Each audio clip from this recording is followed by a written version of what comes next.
folks, and welcome to this episode of Folks Unfettered. I am your host, Gene Folks, and I am coming to you 48 hours outside of celebration of those men and women who so courageously and bravely made the choice to serve our country. And I wanted you to take a stroll with me so we could have a conversation about the 365 days in the life of a veteran. So, yesterday I spent the day at the Veterans Administration because there are certain benefits that I have been working on for the last 3 years to take care of some service-connected issues. And as I do every year, I have a special podcast episode surrounding the issue of veterans benefits, and a day in the life of those of us who served our country and some of the challenges that we go through to receive the benefits that we've earned. It's always a difficult episode because I know that there are men and women at the Veterans Administration who work so diligently to help us through what is a very tangled, bureaucratic process. And when you go about your day on November 11th, telling a veteran, thank you for your service, I wanted to share with you the challenges that we face as we go through this process. Oh, hell. If I stick with you the rest. There's a part I'm going to have to edit out. You know, less than 2% of Americans serve this country in all 5 branches. Men are required to serve through selective service, and women get to make the choice to come and serve our nation. And while we are very proud to do so, because we feel like it is our calling, and Americans are grateful for the most part to have this level of protection from enemies, foreign and domestic, what happens is we tend to feel forgotten when we come home. When we come home with PTSD, anxiety, physical ailments and issues. And there's nothing more difficult than aging as a veteran and knowing that you have some service-connected concerns that you would like to have addressed. And there's a song that I was thinking about. I was watching a movie and it said, you know, when it goes like, when Johnny comes home, when Johnny comes marching home again, hoorah, hoorah, right? And that caused a thought to spring up in my mind, which is, what happens when Johnny comes home? What happens when Johnny comes home broken, whether mentally, emotionally, or physically, in the performance of his or her duties? What happens when Johnny wants to purchase a home? What happens when Johnny wants to receive medical care and benefits that he needs to sustain himself because of injuries associated with his years of service? Johnny seems to have been forgotten, and you feel forgotten. Now, this is not the case with all veterans. I consider myself somewhat fortunate because once I matriculated from the United States Air Force, I received my undergrad, obtained a master's, and started several entrepreneurial ventures to continue my service to this country of ours. And I had begun to have some physical ailments, some service-connected issues, and went through the process for the first time in my life to contact the Veteran Administrations to get help in the medical care based on some issues that I have been having as I've gotten a little bit more seasoned in life. And I can't express or tell you how isolated, how frustrated, and how emotionally challenged I felt in the complexities in filling out the forms just to receive surgeries that I needed, counseling that I needed, and resources, access to resources that I needed to help me through this period. And I'm not alone. The reason why I'm bringing this episode to you is because I don't believe that most people who have not served in the military understand the challenges that we face when Johnny comes marching home. And it is one of the most,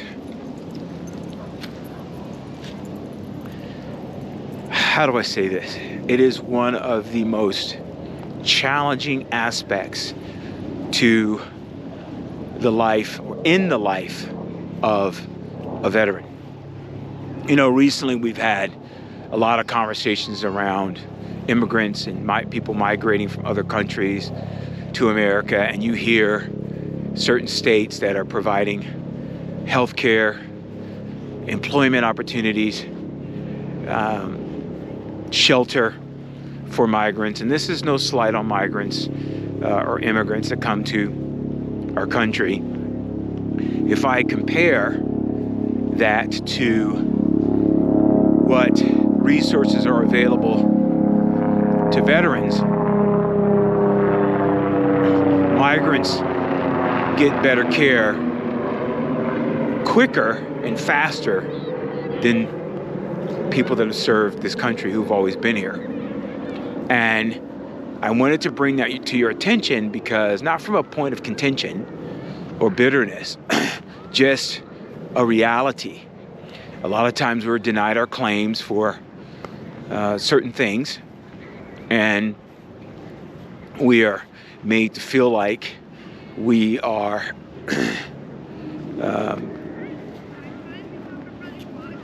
not filling out the proper paperwork or explaining our conditions in a way that meets the criteria that the Veteran Administration lays out, which is, seems like it switches from moment to moment, second to second, day to day. And yet, here we are, here we stand, looking for those benefits that we were told when we enlisted or accepted an appointment in the military that would be available to us should anything happen.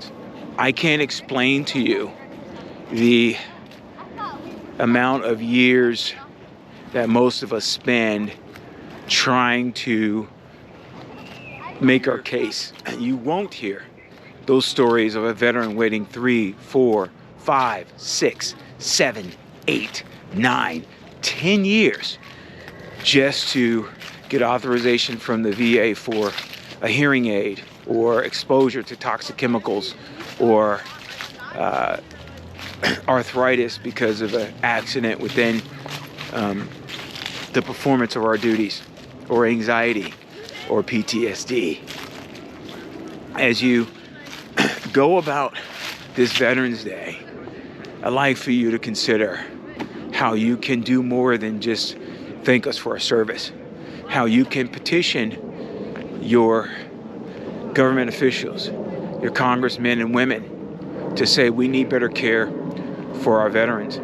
A lot of times we won't speak up for ourselves because we don't want to feel like we're taking any of the benefits from our fellow service members, although we know that that's not really the case. It's just kind of the way we're cut, most of us. We don't like to whine. We don't like to complain. We want to just continue to do what we signed on to do. Folks, that's coming at a cost. That's coming at a cost.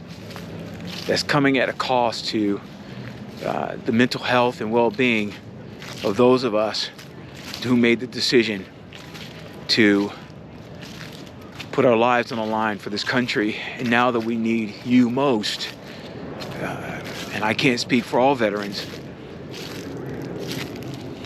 we feel like we've been left out in the cold.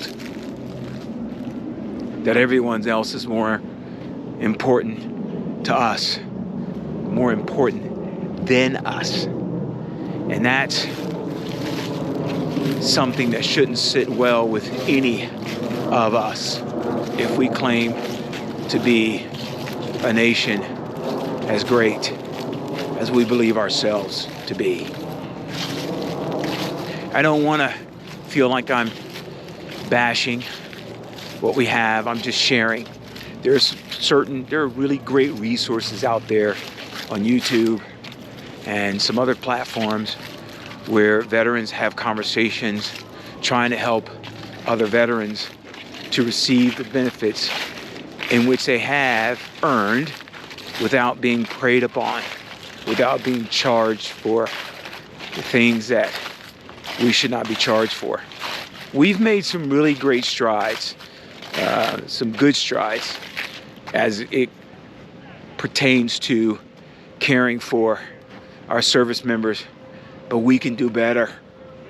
We can do a heck of a lot better. Folks, we're dying out here. Silently, quietly, we're dying out here. We're dying out here, and sometimes when we go to group meetings for some of the things that we're dealing with, when we seek out the resources, which are often civilian charitable organizations, we're kind of made to feel like we don't deserve it, that we didn't earn it. And when I talk to my friends, acquaintances, and associates about the challenges that I face as a veteran, and I know that other veterans are facing, they're often taken by surprise. They believe that we are receiving all the care and resources that we need. And the truth of the matter is that we're not. You know, we get some hiring preferences for certain opportunities.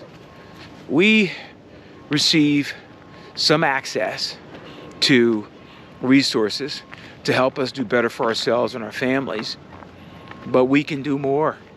You know, when you have veterans serving in the military, trying to take care of their families, who have to rely on food stamps while they're receiving veterans pay, we should be ashamed of ourselves. We're not asking for anything more than what we're willing to give. We're not asking for anything more than our country to uphold the promises that she made to us when we decided to enlist and serve her. We're not asking for anything more than we believe that we've earned. And we should be ashamed of ourselves when we have newly minted individuals coming from different countries receiving all the media attention, access to resources, everybody opening up their pocketbooks and their wallet to make sure they have what they need, while the men and women who made a choice to stand on the front lines to protect and serve are made to feel like we don't matter. As you go about saying thank you for your service, think about what you can do the other 364 days of the year to either hire a veteran, to either support a veteran, and I don't mean just financially, just listen sometimes, to petition your elected officials to increase veterans' benefits in your state, to provide financial education and literacy for those of us that have not reached a certain educational level to volunteer for veterans institutions. And I know some of you are out there doing the best that you can, and I know you have your own concerns. But I just ask that you work with us in tandem to improve the lives of all Americans. You know, one of the veterans channels that I subscribe to, he has a tagline. He says, how does he say this? If we're not taking care of each other, no one else will. Folks, if we're not taking care of our veterans, no one else will. And that'll lead to less and less interest in young men and women answering the call, leaving our country vulnerable, because they're watching people like me, as I've watched the generations of servicemen and women before me come back with ailments or lack of knowledge about the resources and services that are available to them because it doesn't quite fit in the budget. We still smile. We still hold our heads up and our shoulders back. And when you say thank us for our service and we say, it was nothing, we're saying that with a lot of pain in our minds and in our bodies. And feeling neglected, we feel it in our hearts. So on this Veterans Day, when you see a man or a woman wearing a uniform or proudly displaying their medals or saluting the flag, saying that it was nothing, ask them what else you can do. Are they okay? Do they have food? Do they have shelter? Are they receiving the medical attention and care that they've earned? We have to think that when Johnny comes marching home again, that home is someplace that Johnny wants to be. We can and will do better. These challenges and bureaucratic entanglements is not the experience of every veteran. Not at the same level. Some of us have been very, very fortunate and very, very blessed to go on to succeed in civilian life. But that's not the majority. That's not the majority of us. It's also not the majority that most of us struggle with PTSD, anxiety, and have mental health issues, or that we lack the skills and education necessary to contribute to the private sector. We do. A lot of us do. But that doesn't preclude us from having a particular set of challenges because of our time in service. We can, we must do better for those who so bravely, if you will, made the decision to serve the United States of America. Thank you all for taking the time to listen to this episode. I hope that you are picking up what I'm putting down. And as always, I'm that brother of light. I'm dropping wisdom in your left ear and knowledge in your right.